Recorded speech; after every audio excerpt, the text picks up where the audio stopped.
সাকিব আল হাসান গতকাল একটা মজার ঘটনা ঘটাইছে। সাকিব ভাই বর্তমানে লঙ্কান প্রিমিয়ার লিগে জাফরান কিংসের হয়ে খেলতেছে। তো গতকালকে যখন জাফরান কিংসের হয়ে সাকিব ভাই খেলতে নামছে, তখন তার জার্সিতে থাকা বেটিং সাইডের লোগোগুলা বা স্পন্সরগুলো আসলে সাকিব ভাই কস্টেপ দিয়ে ঢেকে রাখছে।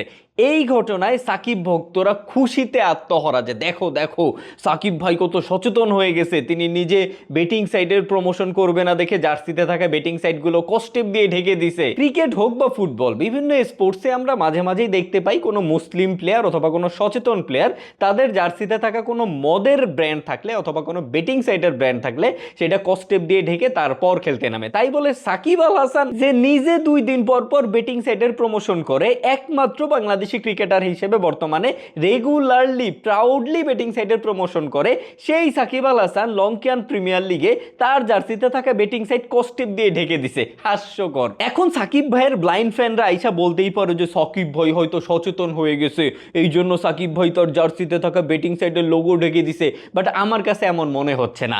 আমার ধারণা সাকিব ভাই নিজে যে বেটিং সাইটের প্রমোশন করে সেই সাইট ব্যতীত অন্য কোনো বেটিং সাইটের প্রমোশন তিনি করতে চাচ্ছে না, অথবা তার জন্য নিষেধ আছে যে সে ওই সাইট ব্যতীত অন্য কোনো সাইটের প্রমোশন করতে পারবে না।